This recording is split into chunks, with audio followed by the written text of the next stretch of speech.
Lembrando, rapaziada, que suplementos de qualidade você encontra lá na Growth Suplementos. Não somente isso, também tem roupas, acessórios para treinos, enfim, tudo do mais alto nível você encontra lá. Não esquece de usar o cupom Carlos que ajuda muito. Muito obrigado. Fala, rapaziada, tranquilidade, Carlos, analista aqui. E hoje, pessoal, o puro suco do bodybuilding, irmão. Vamos falar de 3 nomes aí que são impressionantes, e se você quer ver o Freak Show, esse aqui com certeza vai ser o show do ano, tá? É o show que eu tô mais ansioso, de longe, tá certo? Que no caso vai ser o Pittsburgh Pro, não somente pelo line-up da Classic Physique que vamos ter, que de fato é a minha categoria preferida, mas pelo fato de que vamos ter Good Vito batalhando contra Martin Fitzwater e também o Nick Walker. Eu não quero parecer desrespeitoso falando somente do Good Vito, até porque eu sei que aqui no Brasil ele vai ter um obstáculo muito grande que precisa ser superado, que no caso é o Leandro Pérez. Esse, inclusive, tá? Esse assunto vai ficar pro próximo vídeo, porque, cara, é até curioso, né? Ver como o Leandro Pérez, ele tá sendo deixado de lado. Ele tá até meio irritado, né? Com essa situação, e ele tem o direito de estar, porque o cara atingiu outro nível. Ele não é mais aquele Leandro Pérez de antigamente. O cara realmente tem uma evolução absurda, e de fato ele pode sim dar um confronto muito, digamos assim, incisivo contra o Good Vito, e pode até vencer, baseando-se nas atualizações que eu vi. Tem alguns pontos ali que eu quero fazer, algumas observações interessantes que eu acredito que vão sim afetar diretamente no confronto dele contra o Good Vito, mas o ponto aqui é, imaginando que dê tudo certo pro Good Vito aqui no Brasil, ou seja, ele passe o Leandro Pérez e passe até com uma certa facilidade, imaginando esse cenário, tá? Ele obviamente vai pro Pittsburgh Pro com a moral elevada, e nós vamos conseguir ter, digamos assim, uma certeza a mais de falar que ele vai fazer um confronto direto com o Nick Walker e com o Martin Fitzwater, né? Martin não é um adversário novo pro Good Vito, eles se enfrentaram no Detroit Pro, que foi um evento incrível, confronto muito bom, né? Até polêmico. Muitas pessoas acreditam que o Good Vito deveria ter vencido aquele confronto lá.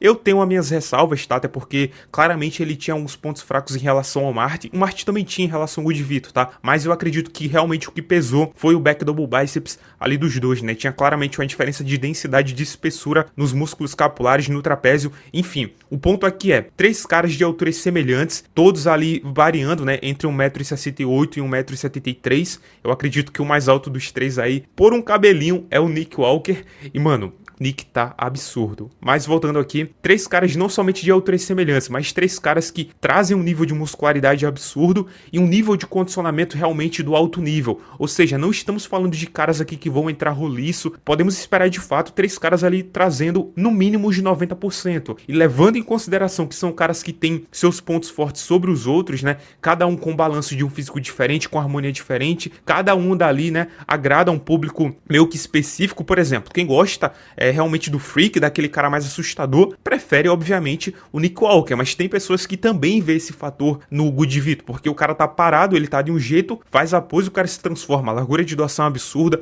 consegue manter um vácuo também fenomenal, né, que valoriza muito o V-taper dele. E o Martin Fitzwater eu nem preciso falar, né, é um cara muito proporcional, muito harmônico, e é um cara que sim, ele tá com a moral aí um pouco machucada, né, por conta daquele confronto com o Siban, que muita gente acreditava que ele deveria ter perdido, mas independente disso, o cara é top 4 e não é por sorte, né? Você ser top 4 do mundo, pelo amor de Deus, você tem que ter muita qualidade. Eu quero começar, pessoal, falando aqui do Nick Walker, porque é o seguinte, se tem um cara que trabalha, é esse mano. Ele fez essa atualização aqui, confesso pra vocês, não me impressionou pelo fato de que a linha de cintura dele aqui não tá do jeito que eu me lembrava que era. Obviamente, tá, ele não tem a linha de cintura tão fina assim, os gomos abdominais, inclusive, já tava demonstrando, né, um pouco ali de projeção, que não é algo interessante, porque é o seguinte, uma coisa é você ter a linha de cintura larga, outra coisa é você ter a linha de cintura estufada. Aí, irmão, realmente fica bizarro, tá? Você não pode ter o abdômen à frente do teu peitoral, por exemplo. Realmente bagunça muito, né, a proporção do físico.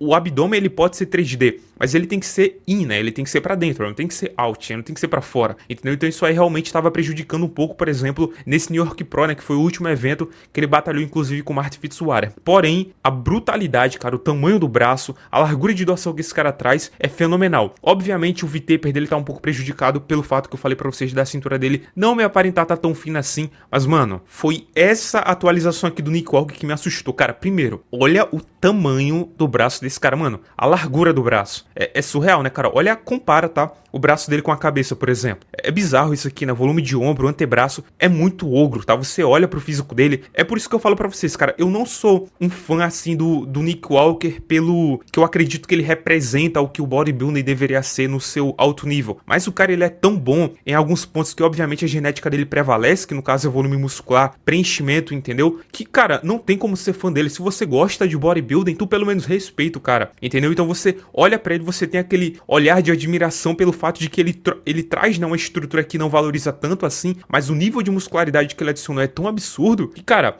acaba que fica interessante de ver, sabe? É o freak mesmo, né? O freak é aquilo, é aquele cara que prende a tua atenção pelo bizarro, pelo diferente. Olha isso aqui, mano. É sério, tá? Quando eu vi essa atualização, eu pensei, cara, eu espero que o Nick Walker, ele não faça o duplo bíceps de frente fazendo crunch no abdômen, que no caso é contraindo a parede abdominal. Eu até curto o abdômen dele, ele tem muita espessura, né, cara? Os gomos abdominais parecem alguns blocos de concreto, mas quando você observa, por exemplo, a minha versão preferida do Nick é a do Arnold Classic de 2021, se eu não me engano, ele fez algumas variações do duplo bíceps de frente, ou foi no Arnold Classic de 2023. O tronco dele também fica muito bacana quando ele alonga um pouco mais. É claro que isso prejudica a proporção da parte superior com a parte inferior, levando em consideração que ele tem as pernas mais curtas, mas, cara, com esse novo volume que ele tá adicionando, e você não tá ouvindo errado, tá? Ele tá adicionando volume novo, eu acredito que poderia funcionar. Aqui ele não tá, fazendo crunch no abdômen, e quando ele alonga o peitoral dele, eleva a caixa torácica, olha como a dorsal dele sai muito, cara. Olha o tamanho desse braço proporcional com a dorsal, é surreal isso aqui, né? Olha o tamanho, olha esse antebraço, mano.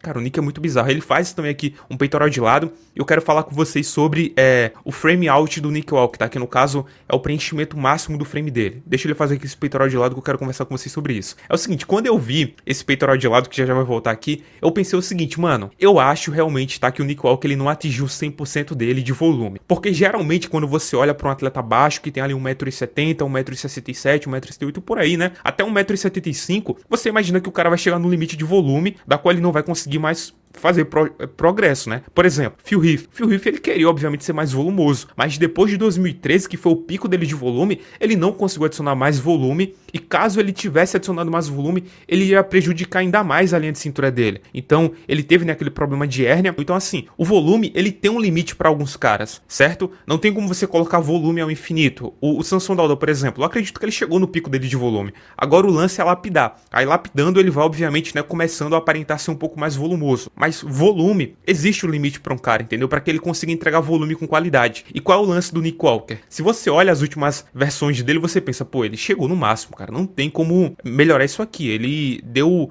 um max out no frame dele, né? Tá preenchendo no limite. Mas aí entra o lance do coach. Ele tá com um coach novo, que no caso é esse cara daqui, ó, rapaziada, o Kyle Wilkes, tá? E aí você deve estar se perguntando o seguinte, mano, o que esse coach vai fazer de novo pro Nick Walker? Primeiro, tá, que o Nick Walker, ele claramente digamos assim, foi prejudicado pela antiga parceria dele, tá? Não é um ataque ao Matt Jensen, tá certo?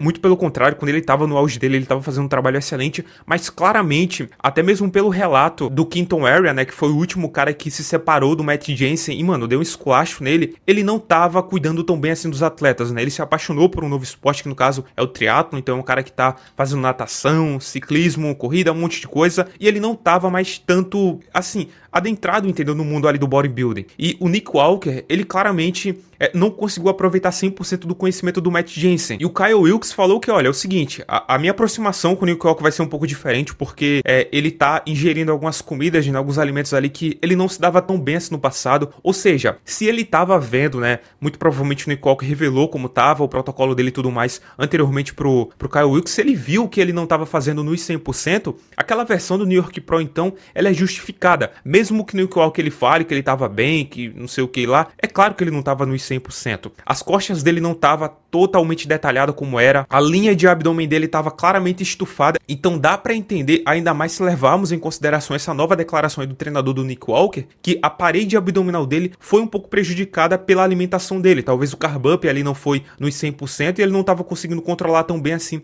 aquele estufamento da parede abdominal dele. E a parte do volume vem pelo seguinte: o Quinton Area, né, quando se separou do Matt Jensen, eu acredito que vocês viram lá no YouTube, né, ou talvez não, tá? Mas, mano, resumindo, ele descascou o Matt Jensen, tá? Falou que o cara não tava ligando pra nada, e se você for olhar, cara, o off-season do Quinton Area, mano, tava gigante, o cara tava enorme, tá? Gigante demais. E o que aconteceu? Quando ele foi pro pré-contest, ele voltou, cara, pro tamanho, na verdade ele ficou talvez até menor do que a última versão dele antes do off-season que ele tinha feito. Ele fez o maior off-season da vida, e quando foi pro pré pré-contest ele na verdade regrediu de tamanho. O que isso mostra? Que obviamente o Matt Jensen não tava com a cabeça no cara, não tava observando tão bem assim, né? Então ele falou que ele fez um overdiet, então ele fez uma dieta mais restrita do que era necessário, fez também um overtraining segundo ele, né? Então ele tava fazendo muito cardio e pouca comida, então isso obviamente, né, fez com que ele catabolizasse muito, tanto é que depois ele fez uma preparação, né, para um show por conta própria, então ele foi o seu próprio coach e deu pra ver que ele chegou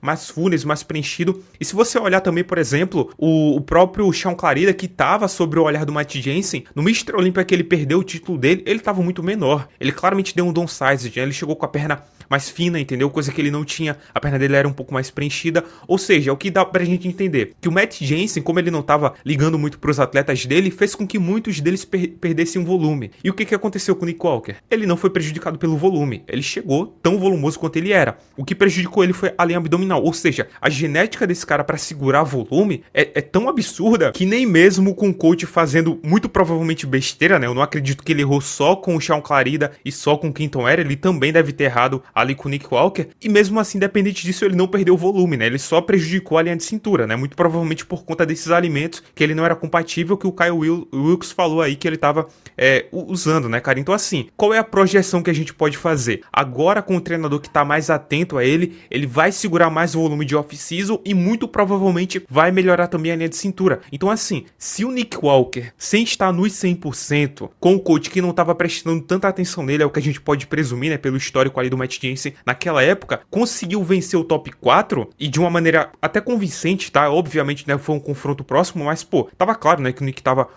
um pouquinho à frente. Imagina agora, entendeu? Sem problemas, com o coach pensando nele ali, finalizando de uma maneira perfeita, entendeu? O cara não erra, o cara treina de maneira perfeita, o cara faz os cards que tem que fazer. É claro que todo mundo no alto nível, né, a gente presume que vai fazer isso, mas o Nick Walker a gente sabe que ele tem uma mente ali um pouco diferente. E ainda, pessoal, levanto outra questão aqui extremamente importante. Vocês viram as últimas fotos do Nick Walker, né? A perna dele me aparenta estar mais volumosa. Não somente nessa pose aqui de lado, que a gente já sabe que a perna dele é um absurdo, mas dá pra ver claramente que ele conseguiu adicionar ainda mais volume, né? O que é impressionante. Mas também, pessoal, me parece que ele tá conseguindo melhorar a perna dele assim de frente, tá? Eu sei, não é uma perna estética, o formato não é bonito, às vezes também ele realmente atrapalha, né, esse lance, tá certo? Mas o negócio e se a parceria com o Matt Jensen estivesse limitando os ganhos no volume da perna dele? Pô, porque deu pra ver o que aconteceu com o Sean Clarida, deu pra ver o que aconteceu com o Quinton Era. E se o Nick Walker estivesse conseguindo colocar volume na perna dele no off-season, mas quando chegar no pré-contest ele estivesse fazendo muito cardio, dando um overdiet e estivesse perdendo volume em prol desse protocolo errado. E aí, já pensou se agora ele traz uma perna mais volumosa? Lembrando, tá? Aqui ele não tá fazendo a base de ativação de perna dele, então quando ele ativar a perna dele vai estar ainda mais larga, e olha a largura de ombro dele com a largura do vasto lateral. Ele não tem genética para adicionar tanto volume assim de vasto lateral, mas pô, o Nick Walker é tão fora da curva para adicionar volume muscular, e o mais brutal, né, cara? É por isso que eu respeito muito o Nick Walker. Quando você olha pro Nick Walker, não parece que é nada montado, velho. Tipo assim, ele tem como fazer isso, entendeu? Alguns pontos ali, tipo, ele poderia, por exemplo, colocar mais dorsal, entendeu? E aí a cintura dele aparentaria estar mais fina, mas parece que ele faz isso realmente na base da lapidação do ferro. É por isso que muita gente tem essa admiração pelo Nick, tá? O cara, ele realmente não é privilegiado estruturalmente falando, nem em termos de beleza do físico, mas pô, o cara trabalha muito, entendeu? Imagina se esse cara conseguir adicionar uma perna que realmente fique condizente com a parte superior. É possível, cara. Então é o seguinte, rapaziada, se esse cara daqui chegar maior, mais condicionado, melhora a perna dele e controla melhor a linha de cintura dele, né? Obviamente também isso aí tem o ponto do coach, né? Que vai ajudar ele a fazer isso. Irmão, como é que vence esse cara? O Good Vito pode ter uma estética melhor, o Martin também, mas pô, não sei se os caras vão ter um físico tão completo quanto o do Nick. Entende o que eu tô querendo falar? E falando do Good Vito, a última atualização que temos dele é essa daqui, cara. Quando eu vi isso aqui, mano, realmente, tá? Eu não acreditei, eu achei que fosse até Photoshop. Mano, olha a perna desse cara, velho. Não, tipo assim, brutal, tá? E o que me chamou a atenção não foi somente a perna dele, porque sabemos que de projeção de vasto lateral o cara é diferenciado, mas cara, olha como o peitoral dele tá aparentando estar mais denso. Vocês estão percebendo isso? E o peitoral é um ponto fraco do Good Vito. Então, se ele melhorar essa região, cara, muitas poses dele que são poses assim limitantes, né, para que ele consiga performar melhor, como por exemplo, a expansão de dorsal de frente, o peitoral de lado, irmão, ele vai ficar muito difícil de ser batido. Levando em consideração que o Nick Walker não tem uma expansão de frente boa e nem o Martin Fitzwater, ele vai ter um começo muito forte. É o duplo bíceps de frente se saindo sobre os dois, porque manter a linha dele, a brutalidade da perna, do braço, obviamente, né, aliado com o vácuo dele, que é absurdo,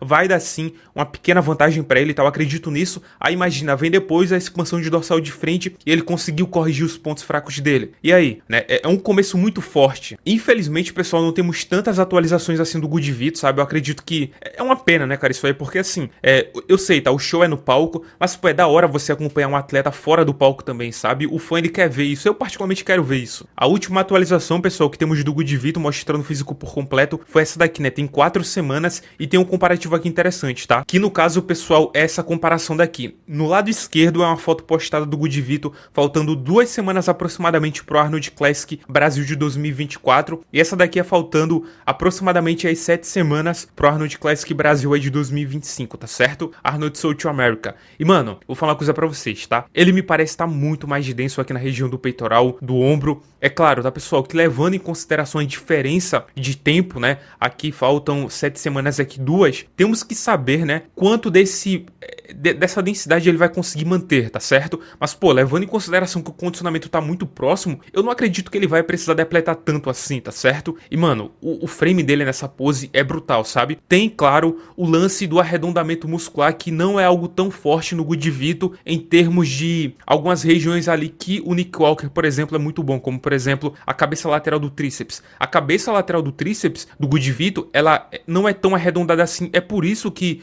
no mais musculoso ele não fica tão arredondado, por exemplo. Já no Nick Walker você vê nessa região lateral se sobressaindo mais. Então isso aí é um ponto que não tem como melhorar tanto, mas melhorando o peitoral e o ombro, aí, velho, e claro, né, caso ele trave nessa pose, pô, é uma pose aí que fortalece muito o arsenal dele para um confronto lá no Pittsburgh Pro, tá? Então assim, pessoal, como eu não vejo muito do Good Vito, não tem como você fazer uma previsão muito assertiva. O ponto aqui é, o Good Vito, passo a passo, melhoria a melhoria, ele vai se tornando um adversário muito difícil de ser batido. Se ele conseguiu trazer dúvidas, né, naquele confronto com o Martin, e ele tinha pontos fracos bem nítidos, imagina se esse cara melhorar os pontos fracos e ficar ali com um físico mais equilibrado. Mano, é complicado, tá? O cara tem estrutura absurda, tem volume muscular, tem genética para chegar bem condicionado, não me surpreenderia nem um pouco ele ser o campeão. Outro cara, pessoal, que não me surpreenderia em ser o campeão desse Pittsburgh Pro, obviamente seria o Martin Fitzwater, né? O cara é o top 4 do mundo, só que é o seguinte, ele postou essa atualização aqui, né, mostrando um comparativo, aqui é 12 semanas pro Detroit Pro de 2024, que foi o show que ele teve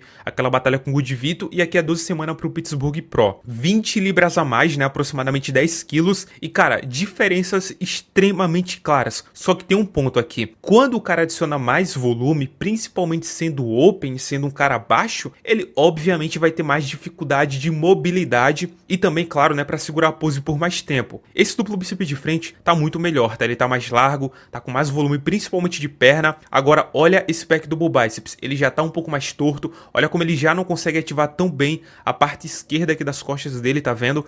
Claramente, né, pessoal? Opa, vou ter que sem querer, tá? Claramente aqui nessa foto do lado, ele tá ativando melhor as costas dele. No dia do palco isso pode ser resolvido, claro, mas o meu lance não é esse, não é que ele vai estar posando pior. O lance é, ele vai conseguir corrigir aquele problema do show anterior, porque é o seguinte, cara, a moral do Martin, mesmo ele sendo o top 4, tá reduzida. Você vê o pessoal comentando do Pittsburgh Pro, eu tenho certeza que o pessoal coloca mais fé no Good Vito e do Nick Walker do que no Martin, o que, surpreendentemente, né, é algo negativo, cara, porque assim, se o cara é o top 4 e não tem tanta moral assim, alguma coisa deu errado ali, né, cara, e foi naquele campeonato contra o Siban, que no caso é a falta de preparação dele para pose. Ele não somente ficou mal ali em algumas poses em relação à mobilidade, como por exemplo a expansão de dorsal de frente, mas o fato dele ter cansado muito rápido, cara, deixou ele com a imagem muito ruim. E é essa preocupação que eu tenho essa adição de peso que ele colocou. Se tu coloca mais peso, mano, é fato que tu vai cansar mais rápido, né? Massa muscular cobra oxigênio. Após aquele show contra o Siban, ele foi no Instagram dele, né, cara, teve ali uma atitude bem humilde, falou que aprendeu muito com o Siban, e eu realmente espero que ele leve a sério os confrontos, porque eu garanto pra vocês, pessoal, se ele cansar antes da hora, e esse show ele tem tudo pra ir pra 3, 4 rounds, ou seja, não vai ser somente um round de pose, né, e são 8 poses, tá na Open, ele vai ficar de fora da conversa, tá? Se ele perder o vácuo dele, ao lado de um Good Vito, que demonstrou claramente que tá focando mais nas poses, poses. Olha essa postagem dele aqui, por exemplo. Ele colocou o seguinte, ó: presto mais atenção aos pequenos detalhes. Tenho certeza que isso dará um bom resultado. Mano, ele claramente tá falando das poses também. O Gudivito viu a importância que as poses têm, né, no impacto do visual do físico. O Nick Walker, nem preciso falar, ele é o cara que mais depende das poses, então obviamente ele é o que mais treina. E você pode ver, o Nick Walker, ele dificilmente cansa. Ele tem obviamente seus problemas de mobilidade, mas na execução das poses, passa 1, 2, 3 rounds e ele tá posando praticamente do mesmo jeito. Então, como me parece, né, ser um nível muito equilibrado, caso o Marty Fitzwater não dê o devido valor às poses, ele vai ser muito prejudicado. Então assim, pessoal, falando de previsão, eu não consigo fazer uma previsão agora, mas eu diria que o favorito na minha cabeça ainda é o Nick Walker, sabe? Eu sei que o Marty Fitzwater é o top 4, mas pô, eu acho que o Nick Walker, ele tem, sabe, aquele fator dele ali, mano, que em shows assim, sabe? E se a luz estiver boa, cara, ele vai conseguir sobressair um pouco. Mas o Gudivito pode vencer, o Marty Fitzwater pode vencer também, claro, tá certo? E, mano, eu tô ansioso demais pra esse show, não somente pro da Classic, mas pro da Open também. Agora, pessoal, no próximo vídeo vamos falar aí do Leandro Pérez versus o Gudivito, né, aqui no Arnold South America. Vai ser um confronto bem bacana, e ele tá sendo, né, muito menosprezado, a galera tá achando que, pô, não vai ter nem confronto, né, o Gudivito vai passar o carro, e é isso aí que vamos falar, tá certo? Lembrando, rapaziada, suplementos de qualidade você encontra lá na Growth Suplementos, utilizando o cupom Carlos, cara, você dá uma moral muito grande aqui pro canal, tá certo? Muito obrigado, rapaziada, tamo junto, valeu, é nóis!